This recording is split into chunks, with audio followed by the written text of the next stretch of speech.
Velkomin í Biblían á mannamáli, hlaðvarp fyrir lífið. Ég er sestur hér með kaffibollann minn og við erum komin inn í hvítasunnu vikuna, þar að segja hvítasunnu helgin eru næstu helgi. Og margt og mikið sem gerast þá, eða gerðist þá, er reyndar enn að gerast út um allan heim í svipuðum anda. Og við erum að lesa um þetta núna í postulasögunni, þessa atburði, þessa viðburði sem að þá gerðust, og erum komin í annan kafla og síðast þá fórum við aðeins inn í þegar heilögum anda var úttelt í hjörtu þeirra og sumir töluðu tungumálum sem að útlendingarnir í bænum skildu og svo framvegis. Þetta var allt mjög skrítið og merkilegt. En stærsta breytingin kemur eiginlega og sérmaður frá versi 14. Þá fyrstu versi frá 1-13 er svona lýsing á það sem er að gerast og svo kemur frá 14 þá bara hvað er í gangi. Og eigum við að lesa. Þetta manniði enduðum á því að fólk held að þau væru bara drukkin á sætu víni eða drukkju mikið frammettir og þetta var bara drykkjumenn og drykkjufólk, en svo var ekki. Þá steig Pétur fram, Pétur postuli, og þeir 11, hinir lærisveinarnir allir með honum, eða postularnir heldur því að lærisveinahópurinn var stærri. Pétur hóf þá upp raust sína og mælti til þeirra: Gyðingar og allir Jerúsalem búar, þetta skuluð þið vita, ljáið eyru orðum mínum. Eigi eru þessir menn drukknir, eins og þið ætlið, enda aðeins komin dagmál. Hér er að rætast það sem spámaðurinn Jóel segir um. Stoppum aðeins hér.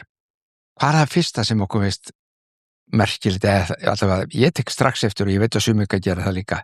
Þá steig Pétur fram og þeir 11 hann hóf upp raust sína inn í miðri Jerúsalem og byrjaði að tala. Pétur, er þetta ekki sami Pétur og afneitaði Kristi í garðinu þegar var að vera handtakan og hann var átt að vera leiðandi til yfirheyrslu? Þá var það hræddur. Einhver kona sem satt veldin og var að ordna sér veldin segir: Hei, þú þarna þú. Og Pétur lítur upp og segir: Þú ert með þessum Jesú, þú ert einn úr þeim hópi, þú ert einn af lærisveinunum hans. Og Pétur bara svo sárt við og bara nei, þetta er misskilningur hjá kona, ég þekki ekki þennan mann. Og 3 sinnum er bent á hann og spurt hvort að hann sé ekki einn að læra sönnum þegar þið kannast við hann. Og hann þvertekur fyrir það. Af hverju? Hann er hræddur. Hann er svo hræddur. Hann vissi ekki hvað var að fara að gerast með Jesú annað en það að hann bjóst við að hann er tekinn af lífi. Og ef hann myndi segja já, ég er einn að læra sönnum hans, þá myndi hann bara vera tekinn af lífi. Hann var yfir sig skelkaður og hann afneitaði Jesú. Og þá spyr maður, er þetta einhver annar Pétur þá? Þetta er bara nokkur dögum seinna. 40, þetta er þetta 50 dögum eftir upprisuna sjálfa. Þetta er bara nokkur dögum eftir að hann afneitar honum. Árið er ekki einu svona liðið. Og allt í einu, hvað gerðist þarna í millitíðinni? Hvað varð til þess að Pétur fékk þessa djörfung að þora að fara út á götuna og predika í miðri Jerúsalem? Þetta er áður í nefni það sem hér greint frá, að þá er annar staður í lok Guðspjallanna sem hefur mikið með þetta að gera líka, að Jesús, Pétur var náttúrulega alveg miður sín yfir að hafa svikið Jesú og afneitað honum. Hann var alveg miður sín. Muniði hann var búin að groppa sig að því hann myndi aldrei gera það. Ég mun aldrei víkja frá þér. Ég mun alltaf standa við hlið þér. Mikill í munninum að Pétur, en hjarta átti eftir að breytast mikið. Og það gerði það. Jesús finnur hann eftir upprisuna og leiðir hann í gegnum nokkra spurningar sem að eiginlega stuttumáli gengur út af það að Pétur elskar mig. Með öðrum orðum, þó þú hefur afneitað mér, elskar mig samt. Og Pétur viðurkenndi það alveg að sjálfsögðu. Það var ekki það að hann elskar ekki, hann var bara hræddur. Og við getum lært af því. Það er oft sem að við erum hrædd við eitthvað í lífinu það ekki það sem hjarta okkar, sko, ást okkar, kærleikur, umhyggja getur verið til staðar en við bara getum ekki sýnt vegna þess að við erum hrædd við eitthvað. En Pétur fær að finna það að Jesús fyrirgefur honum. Hugsið ykkur hennar stórkostlega kærleika, umburðarlyndi og mannskilning. Hann vissi það alveg að Pétur var ekki að hafna honum. Jesús vissi það alveg. Hann þekkti hjartans, hann las hjartans. Hann vissi að þetta var óttagert. Og hann leyfir Pétri að finna. Hann fær alveg svo Pétur afneitar honum 3 muniði, þá spyr Jesús hann 3 spurninga kærleika til sín. Og þannig að þarna þessu augnablikki sem við erum þarna núna inn í Jerúsalem hvítasununa, að þá er Pétur búinn að fá fyrirgefninguna. Hann veit að hann var algjörlega, Guð hélt þessu ekkert í gegnum og Jesús hélt þessu ekkert í gegnum. Ekki neitt. Á búið fyrirgefið þetta alveg og gleyma. Svo þarna gerist það sem við sögðum áðan, það sem við lásum í síðasta þætti, að heilugum anda er úttelt inn í hjörtun og þá kemur einhver svona kraftur, einhver djörfung, einhver þor og munið þið, ég ætla að nefna það einu sinni enn að því það er svo mikilvægt. Páll segir í Rómarbréfinu, þá er kærleika Guðs úttelt með heilugum anda fyrir heilagan anda í hjörtu þeirra. Og það er það sem Pétur meðtók þarna á hvítasunnudag. Og djörfungin var svo mikil að hann fer út og segir nei, þeir að tala með sér drukknir, en við erum ekki drukknir, þessi menn er ekki drukknir. Það sem er að gerast er það sem að Jóel, spámaður, og þarna vísar hann í, þarna tengir Pétur enn einu sinni saman, það sem við erum alltaf að skoða hér hjá okkur, Gamla testamentið og Nýja testamentið, hvað er í gangi? Jóel spámaður hafði sagt, þetta er í Jóel, held í öðrum kafla, já, 28 vers 28-32. Og Pétur segir, það mun verða á efstu dögum, segir Guð, að ég mun úthella anda mínum yfir alla menn, synir yðar og dætur munu spá, ungmenni yðar munu sjá sýnir og aldraða yðar á meðal mun dreyma. Með öðrum orðum, þetta er hann að vísa til þess sem Jóel hafði séð fyrir og sagt fyrir að það mun koma einhvers konar kraftur Guðs, anda Guðs yfir alla menn. Jóel var búinn að spá þessu fyrir löngu síðan og tala þetta. Og Pétur segir, það er það sem er að gerast. Þetta sem núna er að gerast hér er þetta. Gyðingarnir sem heyrðu þetta, þeir vissu strax hvað maður að tala leið. Þeir þekktu Jóel, þar segja spámannin og það sem hann hafði sagt.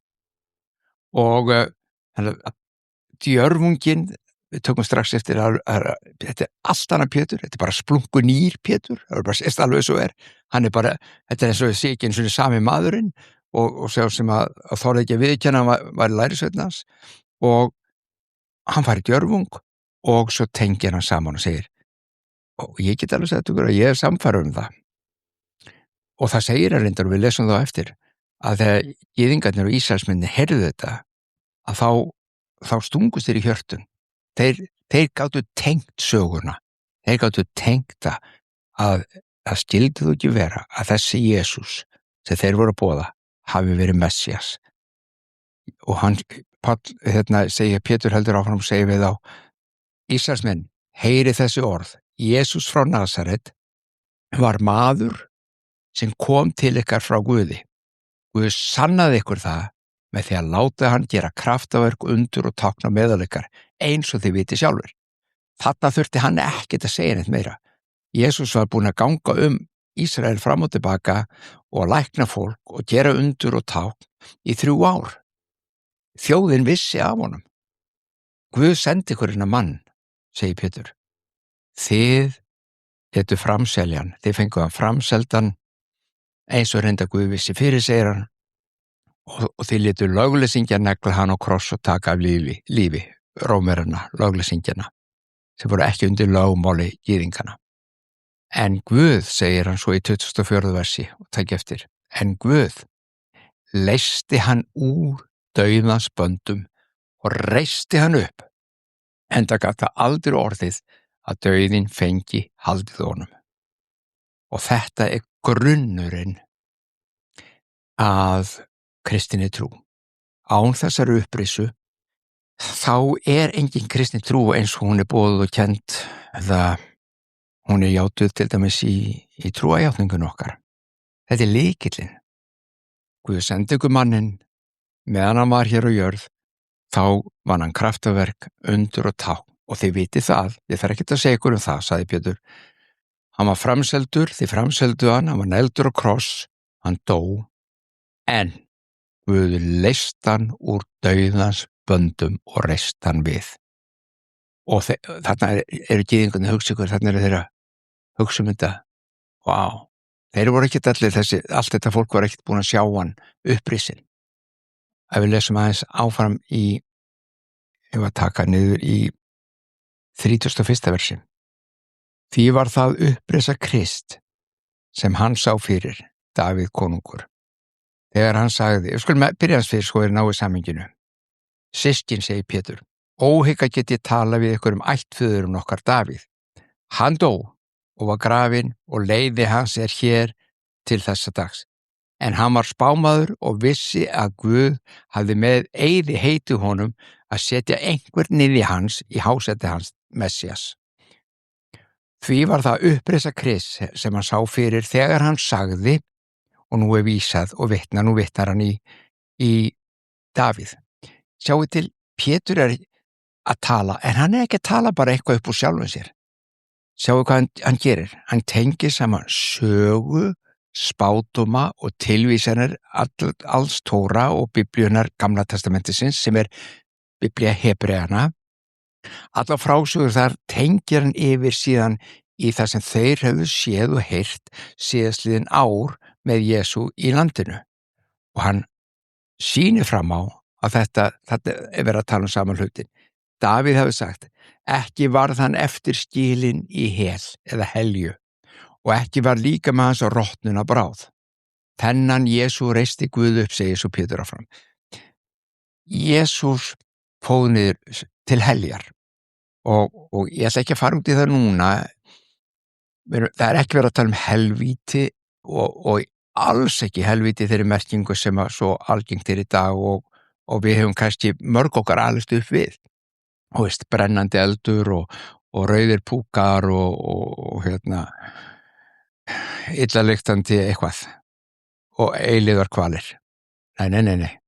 Það ekki verið að tala það. Hel voru dánarheimar. Þangað sem fólk fór, eða sálir fór, þeir dóu.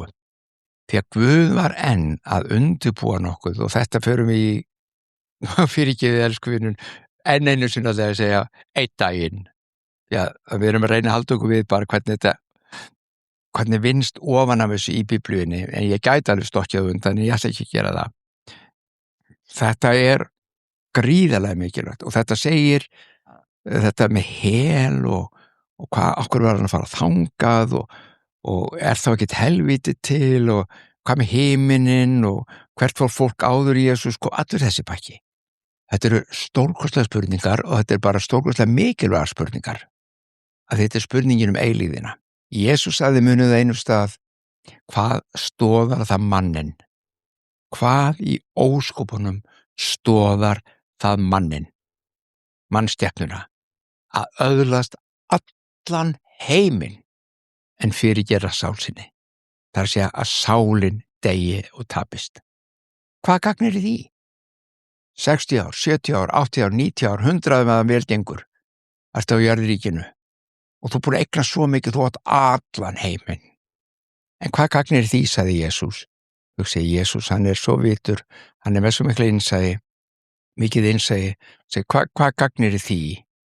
Því að svo deyrðu, þú deyr, það deyja allir og þú búin að fyrirgera sál þinni, þú búin að tapast að þau skildir ekki út af hvað lífi gekk. Þú skildir ekki hönnunina sem Guð hafi sett í alla sköpunina. Jesús kom til þess að laga það sem afvega hafði farið. Jesús kom til að gera lífið hér á jörð skaplegra, bærilegra og kenna okkur og undirbúa okkur og til að búa okkur tilveru stað í eilífinni sem að þarna á þessum tímapunkti sem hann fer var ekki til staðar. Hann var ekki til staðar. Þess vegna fer Jesús niður til heljar og hann á eftir að koma, hann rís upp frá dauðum og muniði svo sagði hann þessi stórkostlu orð: ég fer til föðurins að búa ykkur stað. Í húsi föður míns eru mörg híbýli og ég fer að búa þann stað fyrir ykkur. Þetta eitt af aðal ástæðunum fyrir komu Jesú og það skipti sköpum að hann myndi rísa frá dauðum, því ef hann hefði ekki risið frá dauðum þá hefði hann verið kyrr, verið skilinn eftir eins og hér segir í hel. Þá hefði misheppnast sem að gat ekki átt sér stað vegna þess að Guð var að verki. Aðskilnaðurinn, sjúkdómurinn, að ranga í veröldinni, alltaf illa og ljóta í veröldinni sem hafði hrjáð mannkynið. Hvet ykkur til að ná í bókinu mína Betri heimur að ég rek þessa sögu til að sýna ykkur ástandi í mannkynið út frá Guðs orði, hvað hann segir og hvað það var sem Jesús kom inn í, hvernig kringumstæðurinn kom inn í til þess að hjálpa þér og mér og mannkyninu öllu. Þannig að líkami hans varð ekki rotnun að bráð. Þennan Jesú segir Páll svo í versi 32, þennan Jesú reisti Guð upp og erum við allir vottar þess. Við erum vitni að því. Við erum ekki að bulla, við erum ekki að segja ykkur eitthvað skáldsögu. Þetta ekki skrifað heima eitthvað tíma þegar við vorum svangir. Þetta það sem við sáum, lifðum, upplifðum, reyndum á eigin skinni. Lífið dásamlegt. Jesús búinn að opna þvílíkar dyr fyrir allt mannkynið. Gera það að verkum að við getum lifað hér á jörð í betri heimi, en við getum líka lifað alla eilífð. Hann vil gefa okkur eilíft líf. Hann hefur hannað alla tilveruna þannig. Alla tilveruna. Ef að kíkja aðeins áfram, við erum svolítið að reyna að klára þennan annan kafla núna bara, skulum sjá. Ef að líta niður í, þarna hefur þetta gerst, það búið þetta heilugum andi í hjörtu þeirra. Pétur bara fylltist einhverju djörfung og bara á mann svo nýr maður og fer út og segir allt þetta og fjallar allt þetta og tengir Gamla testamentið, Biblíuhebreana við það sem að gerast hjá þeim. Þannig að Ísraelsmennirnir og gyðingarnir sem þarna voru, þeir skildu hvað hann var að tala um. Og við skulum grípa hérna niður frá versi 40. Þetta við erum í öðrum kafla. Og með öðrum fleiri orðum brýndi hann þá, Pétur, og hvatti og sagði: látið frelsast frá þessari rangsnúnu kynslóð. Mörg okkar hafa heyrt þetta orður að frelsast. Ertu frelsaður? Sumir finnst þetta fráhrindandi og þetta sé eitthvað svona öfgatrúar eitthvað. En þarna orðið, látið frelsast frá þessari rangsnúnu kynslóð. Með öðrum orðum, það að frelsast þýðir ekki það að nú ætlar einhver að koma: ég frelsaður þess en ég miklu betri heldur en þú, miklu flottar og heilæri heldur en þú. Það ekkert með það að gera. Að frelsast bara að losna. Ef ég bjarga manni frá drukknun í Reykjavíkurhöfn, þá frelsaði hann frá dauða. Hann dó ekki vegna sem ég fór og náði í hann. Hann frelsaðist frá drukknun. Að frelsast frá hverju þá frelsast í Jesú? Frá þessar rangsnúnu kynslóð, þar að segja frá þessu vonda og illa í heiminum. Komið út úr því, út úr myrkrinu, út úr því sem að heldur líf ykkar og anda okkur og ykkar innra manni í skugga og vanlíðan jafnvel, hjá mörgum allavega, og komið og sjáu ljósið. Leyfið Jesú að varpa ljósi heilags anda inn í ykkar hjörtu, það það sem að Pétur að tala við á. Og það segir í 41, en það fólk sem þarna voru að hlusta á hann, sem veittu orði hans viðtöku, þeir tóku þeir létu skýrast sem sagt, og þann dag bættust við 3.000 sálir. 3.000 manns. Þetta var bara flott start til kirkjunni. Það voru 120 munið í loftstofunni þegar eldungarnar komu og eftir predikun kannski ekki bara predikuna, þegar þeir komu út og það talað tungum, þeir nátt að tala við og vitna fyrir þeim á þeir eigin tungumáli og síðan ræða Péturs, þá bættust 3.000 sálir við. 3.000 manns, það ekki smottir í sko. Og nú ég benda á eitt sem að margir kannski vita ekki eða hafa ekki tekið eftir, jafnvel þú hafi lesið, að þetta borið saman við það þegar lögmál Móse var gefið. Það segir að bókstafurinn deyði en andinn gefur líf. Bókstafurinn, lögmálið, ef þú tekur bara, ég fletta hérna upp í Jónasarguðspjalli, ef þú tekur bara orðið prentað á blað og reynir að lifa því utanfrá og inn, þá það mjög erfitt. Og þeir viðurkenna sjálfur gyðingarnir, og við lesum það í 15. kaflanum held ég að sé, þar sem við segja við getum ekki einu svona haldið allt þetta lögmál. En sjáum hérna í Jónasarguðspjalli í 1. kafla, það segir svona frá 16. versi, af gnægð hans höfum við öll þegið náð á náð ofan.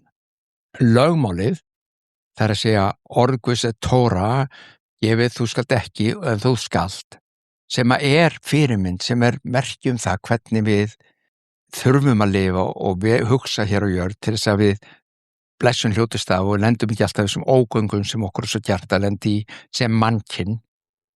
Lögmálið var gefið með Móse en náðin og sannleikurinn eru komin með Jesú Kristi. Lögmálið var gefið með Móse en náðin og sannleikurinn voru komin með Jesú Kristi. Þegar lögmálið var gefið vegna ákveðna kringumstæða sem þá komu upp, sem ég ætla ekki að fara út í hér, en þið getið fundið það sjálf í Mósebókunum, að þá dóu 3.000 manns. Var það lögmálinu að kenna? Nei. Þetta verið að segja okkur ákveðna sögu. Það var ekki lögmálinu að kenna að 3.000 manns dóu, það var ákveðna kringumstæður sem kom upp sem þið finnið út sjálf eða áhuga á, en það dóu 3.000 manns. Það var þegar Móse gaf lögmálið. Þegar Jesús kemur núna, gefur náðina, þá bættust 3.000 sálir við. Haldið að sé tilviljun að 3.000 manns dóu og 3.000 manns frelsuðust? Nei, það sko engin tilviljun. Öll Biblían svona. Og nú ætla ég að segja ykkur leyndardóm, sem sumir eru búin að átta sig á, en aðrir kannski að byrja og aðrir ekki. En það þetta að fara í alveg ótrúlega spennandi ferðalag ef menn vita þessu og hafa það í huga. Biblían eins og hún skrifuð, innblásin af Guði, orðin öll sem á þessum blaðsíum sem eru með og ég með til dæmis núna fyrir fram að mig. Hún segir okkur frásögu. Ítrekka, ég er ekki beint að agitera fyrir, og þó, sjáum til, bókin mín Betri heimur, hún rekur þessa frásögu. Þetta ytri myndin, þetta kápan utanum allt. Þetta eins og þau við lest bara bókstafinn. En öll Biblían, öll, í undir hverju versi og hverjum kafla og hverju bók boðskapur sem falinur, hulinn undir.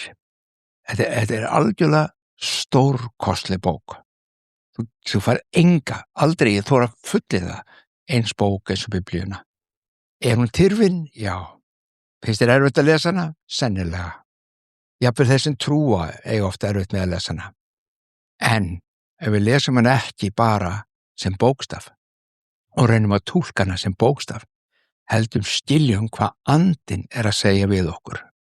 Þá kemur líf, því bókstafurinn segir Biblían deyðir, en andinn veitir líf. Það að finna andan, undirliggjandi andan bak við allt. Og Guð gaf okkur þetta, og þá kannski spyrja menn, á hverju var hann að gefa okkur þetta eitthvað svona, og það gat hann ekki bara sett þetta bara orðrétt og beint bara þannig að við skildum þetta. Þetta þroskaferlið okkar, þetta andlega ferðalagið okkar. Hann alltaf að undirbúa okkur fyrir eitthvað. Þetta já, Biblían á mannamáli, það það sem við erum að tala um. Þegar 3.000 manns hefur bæst í hópinn, þá segir hér í síðustu versunum, ef við tökum bara vers 42, þessi hópur, þegar þau hittust, þau heldur áfram að hittast, þá þau ræktu trúlega uppfræðslu postulana, samfélagið, brotningabrauðsins og bænirnar. Það eru 4 hlutir sem kirkjan gerði. fyrir utan það að segja öðrum frá, lækna sjúka og hjálpa fólki. Þess að þau gerðu sem hópur saman voru þetta fernt. Þau ræktu trúlega uppfræðslu postulana, þar að segja þau lásu saman, þau stúduruðu saman, þau hlustuðu á kennslu til að fræðast, til að uppbyggja sig. Kirkjur í dag gera þetta enn í dag. Þið farið í messu í þjóðkirkjunni okkar, það er eitthvað ræða og hún á að uppbyggja þig í trúni. Þú farið í Hvítasundkirkjuna, hvaða fríkirkjur sem er fríkirkjun, Reykjavík, Hafnarfirði, það er það sama. Það er vilt eitthvað ræða, uppfræðsla og svo framvegis. Og síðan, og í frumkirkjunni þá voru engar slíka byggingar, þeir hittust bara heima hjá sér og jafnvel inn í samkunduhúsinu og slæðið, en þau voru bara heima eða upp í loftstofunni og þau voru að læra. Þau voru að læra út af hvað gengur lífið, hvað hefur hér gerst í Ísrael, hvað er breytt í mínu lífi, hvað er breytt í Ísrael, hvað er breytt í henni veröld, hvað hefur eiginlega gerst með þessum Jesú. Það er það sem þau voru að læra. Síðan þeir ræktu líka samfélagið, það er að segja hittingin, að vera saman. Ég segi, og þeir hefur kannski heyrt þetta eitthvað staðar líka, það gerist eitthvað þegar þið borðið saman. Það verður tekið eftir því þegar þið setjast niður með einhverjum hópi, og það þarf ekki að vera hópi sem þið þekkja rosalega vel, jafnvel lítið sem ekkert, en þegar þið borðið saman, þá gerist eitthvað. Það er eins og það opnist upp þetta samfélag og það kemur ákveðin tenging, og þetta er það sem þeir voru að rækja sín á meðal hinn fyrsta kirkja, þessa 3000 sálir. Að byggja upp samfélagið, það er styrkur í því að vera saman í alveg sama hvað þú ert að gera. Þú veist, það breytir engu, ekki bara í kirkjunni, heldur að vera saman í einhverju, það er styrkur. Og hvað segir svo? Brotning brauðsins. Það er sér, í þessu tilfelli þarna, þá bara borðuðu þau saman. Brotning brauðsins eða altarisgangan, eins og við köllum í dag, var ekki bara oflóður og bikar, þau borðuðu saman. Neittu kvöld máltíðar saman. Svipað fyrirmyndin er muniði þegar Jesús var að borða með lærisveinunum síðustu kvöldmáltíðina. Þetta var matur. Í dag er það gert bara til hægðarauka og það er bara þægilegra fyrir marga, það geti ekki alltaf histast það til þess að elda mat og borða, að þá er boðið upp að þetta í söfnunum, það er brauð og það er vín. Þetta er það sem þeir ræktu trúfarslega og þetta er það sem kirkjan gerir líka. Sakramenti er þetta kallað. Það er svona leyndardómur fólgin í þessu. Og hvað er að fjórða? Bænirnar. Þeir báðu einslega og þeir báðu saman. Þetta er kirkjan. Þetta er kirkjan inn á við. Það er að segja hvernig hún byggir sig upp. Í orði Guðs að læra, í samfélaginu að vera saman og læra hvort öðru og læra að elska. Maður brýnir mann eins og járn brýnir járn. Brotning brauðsins að minna sig á hver það er sem Kristur hefur gert, minna sig á að líka með hans er brauðið og bikarinn, það er blóð hans úttelt inn í nýja sáttmála. Það er eitthvað nýtt sem hefur gerst. Hann er algjörlega endurnýjað alla hluti í mannkyninu. Þetta er til að minna okkur á það. Og bæninnar, því af hverju? Biðjið og yður mun gefast. Biðjið og yður mun gefast. Hvað sem þið biðjum, sagði Jesús, í mínu nafni. Svona 2 eða 3 samankomnir að biðja. Þar er ég mitt á meðal og ég veit, ég gef. Þetta er svo falleg mynd og ég veit að það eru margir sem að rækta þetta í dag í kirkjunum sínu út allan heim og er nauðsynlegt. Kirkja er ekki bara 3000 manns í Jerúsalem eða 200 manns á samkomu eða í messu. Kirkjan er líka bara heima hjá þér ef þú ert með þínu maka eða þinni fjölskyldu eða ef vininni koma saman eða lítill hópur úr kirkjunni þinni. Það er kirkjan. Hvað sem 2 eða 3 eru samankomnir, sagði Jesús, þar er ég. Þess að 2 eða 3 eru samankomnir í mínu nafni, þar er ég mitt á meðal. Þetta er svo kröftugt, þetta er svo fallegt, þetta er svo nærandi og gefandi. En nú ætla ég að klára þennan þátt ljúka honum, en ég segi ykkur eitt. Þetta nú hvítasunnu helgi framundan og á föstudaginn, við þættinum á föstudaginn, þá fáum við aldeilis góðan gest til okkar. Ég ætla að spjalla við Hafliða Kristinsson. Hafliði fjölskylduráðgjafi og fyrrverandi forstöðumaður Hvítasunnu kirkjunnar Fíladelfíu í Reykjavík. Hvern átti maður annars að tala við heldur en fólk úr þeim ranni þegar við erum að koma inn í Hvítasunnu helgina. Og Hafliði mun rekja sögu Hvítasunnu hreyfingarinnar í stuttumáli, hann mun fara gefa okkur innsýnin í hvað þetta gengur út á, hvers konar hópur þetta hvernig þetta byrjaði og hvernig það tengist þessum fyrsta og öðrum kafla sem við erum búin að vera að lesa núna undanfarið. Hann ætlar bara að segja okkur, muniði Pétur tengdi Gamla testamentið og söguna inn í það sem þeir voru að upplifa. Nú ætlar Hafliði að koma og tengja það allt saman inn í nútíman. Í dag til eitthvað sem heitir Hvítasunnu kirkja, meira segja Hvítasunnu kirkjan á Íslandi. Hann ætlar að fara yfir það og hann ætlar að fjalla aðeins heilagan anda og segja okkur, ég bara segi ykkur að strax, við erum búin að taka þetta viðtal upp, þetta tilbúið, þið megi ekki missa því. Þetta verður sendt út fyrir loftið á föstudaginn og alveg stórkostlegt viðtal sem enginn má missa af. Heyrðu, þá þetta búið í bili og við skulum biðja saman fyrir þau öll sem að vilja og geta.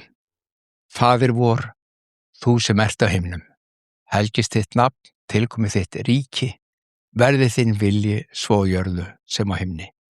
Gef oss í dag vort daglegt brauð og fyrirgef oss vorar skuldir, svo sem við og fyrirgefum vorum skuldunautum. Eigi leið þú oss í freistni, heldur frelsa oss frá illu, því að þitt ríkið, mátturinn og dýrðin að eilífu. Amen.